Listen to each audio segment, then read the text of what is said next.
How do you feel your or very speed badly? was affected? Let's say in the last since 2016, because you mentioned that quite a few times.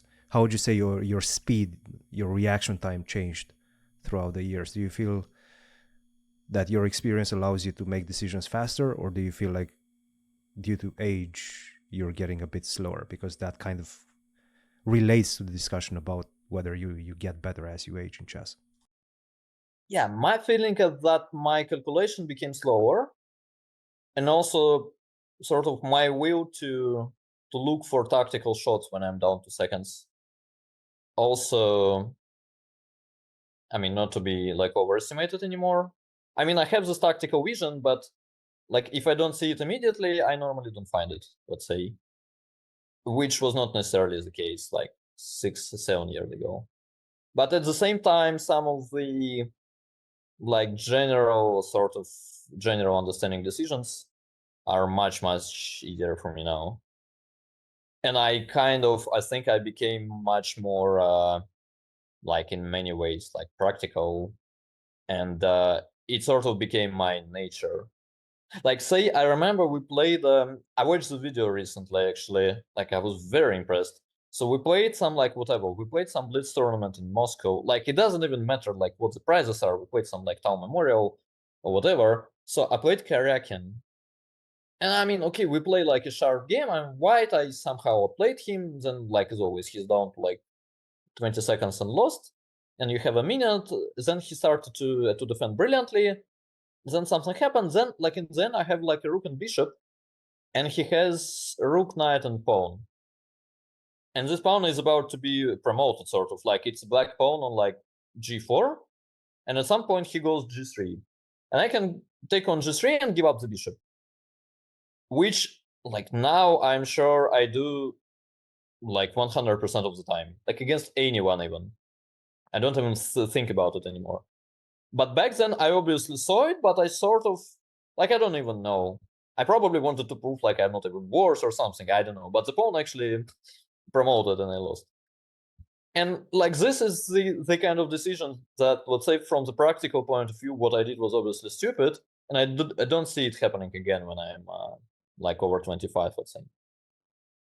Fabi, how do you Or feel? like I remember there was like, it's a similar example. Like there was a game, I think Anish beat Gukish. You remember, Fabi, is this opposite cover bishops thing 4-4. Which tournament was that in? Yeah, I don't remember, but like he basically had a choice. Like white has pawns, like say e3, f2, g3, h2, or whatever, and yeah, and the light bishop, and black has basically the dark bishop and a queen in a normal formation. Oh, And then this classical game from Vikings A, yeah? This yeah, was with yeah, rooks. and he could basically get like a normal 4-3 that you sort of never lose. Or he could play this like position with double pawns, an equal number of pawns, trying to prove don't even know what exactly.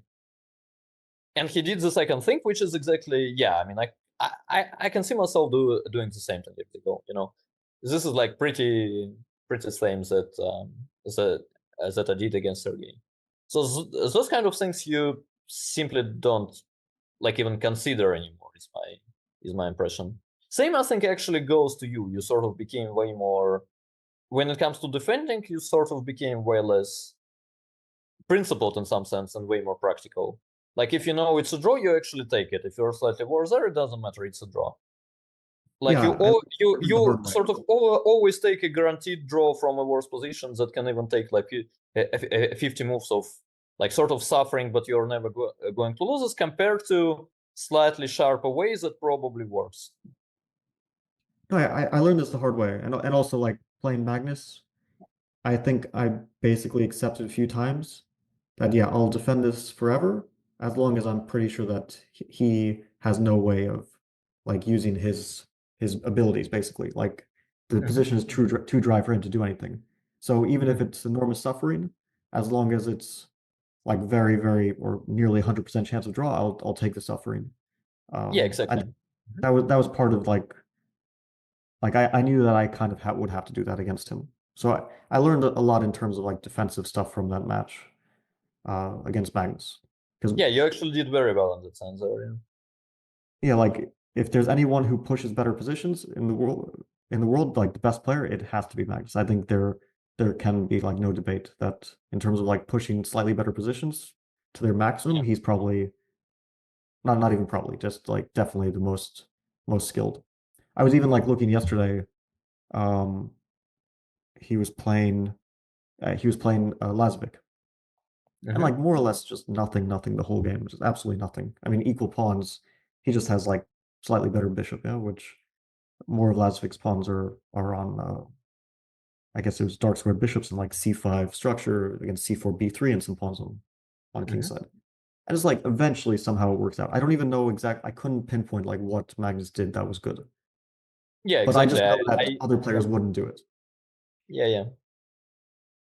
This is very annoying against him. That sometimes he loses the draws like without even like understanding where exactly the mistake happens. Like when you just blunder and resign, you sort of understand that you're an idiot and you know what went wrong. Yeah, but when you just lose some very, very dry positions, like without making an obvious mistake, it's kind of annoying.